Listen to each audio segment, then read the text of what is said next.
Hello! Starting na tayo ng vlog. Apple yung mga aso, sorry. Ito na. Chai! Starting ng 5 seconds tayo. So, ipapakita namin yung paggawa ng hollow block gamit ang makina. Ito na. 1, 2, 3, 4, 5. Keep watching, guys.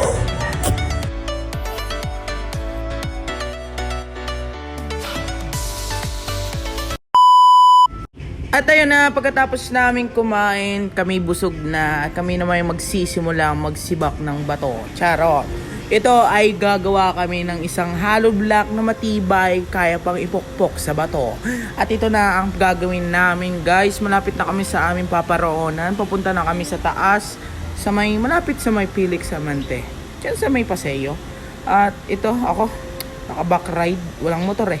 At ito naman si Odihe. At yan naman yung dalawa na kasama natin ngayon. At di ko lang alam kung happy sila, pero tatanungin ko. Happy sila. Binombahan ni Odihe ng malupet. At ito na yung hollow blockan na sisimulan natin ang ating pagtrabaho. Kitang-kita nyo naman, sobrang lawak mga kaidolo. At ito na ang panibagong araw ng mga bata. Yan pala yung hollow block na mabibuild natin mamaya.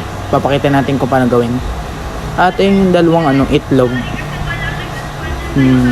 Yee! At yan, papakita na natin. Diyan ay nagpapala yung dalawa. Yan yung makina na lalagyan ng lupa, guys. Yan. Hindi siya lupa ha. Actually, siya yung palanis na galing sa bundok pa.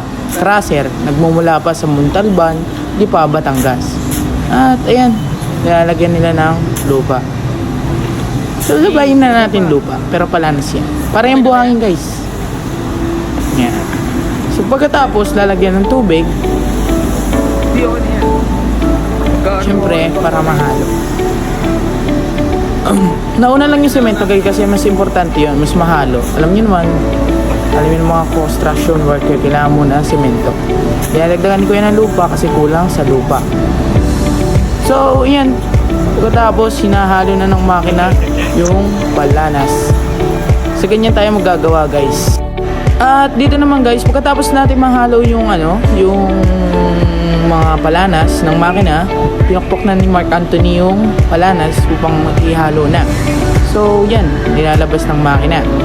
So, ito naman, guys, ang purpose nito, ito yung magiging silbi na ng hollow block. Malaking tulong yan, guys. Yun yung pagpapatungan ng hollow block. Yan. Papakita ko sa inyo mamaya, guys, pag build. Tingnan nyo yung dalawa, nakapag-build na. Ayan o. Kita nyo yan. Yan o, nagmumolde na. Papakita. So, kinakarga na ni Kuya yung karmatilya, ha? Ng paggawa ng hollow block. At ayan na, nagmumolde na ako. Yan. Gagawa tayong hollow block, guys. Yan. Keep watching.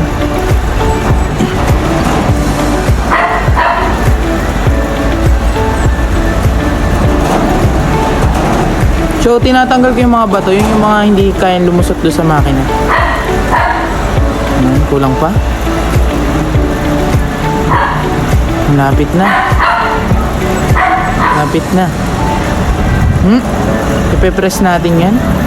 Yan, didikdik natin para yan, isa pa, parang kulang pa, isa pa, yan, isang higit, yan, lumabas na mga hollow block natin, mga bata. At yan, papakita ko naman yung paglagay ng hollow block, isa-isa lang. Yan,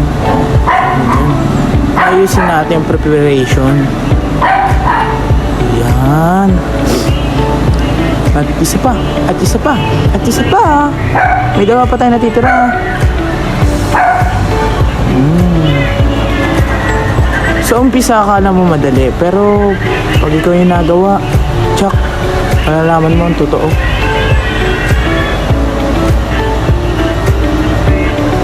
Andun na.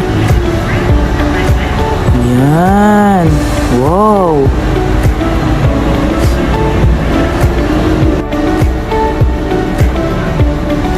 Ayan, binaba ko na. Yan yung purpose nun guys. Diyan. Ilalagay natin yun. Yan yung ano yan. Ayan. Yan yung bakal niya. Yan. Yan. Yan. At yan. Okay. Pagkatapos na matuyo siya ng 24 hours, i-deliver na siya. Yan. Yan pa yung mga ginawa kahapon. Yan. Kinakarga na ni Casey. I-deliver po yan sa Coconut. Diyan kinakarga sa truck. Yan. Yung mga nagawa, basa pa. Yung iba naman tuyo na. Yan. Pansin nyo naman, sobrang tigas. So, pagkatapos makargahan na at napuno na yung truck ng hollow block, handa na yan para i-deliver sa nag-order. Ito yan na. Punong-puno naman. Kita nyo naman. Sobrang bigat niya. Sure ball. Napaka ano yan. Oh, kita nyo naman. At yan na. Bakit na hindi kami dyan? Ganda na ending natin doon. Ha?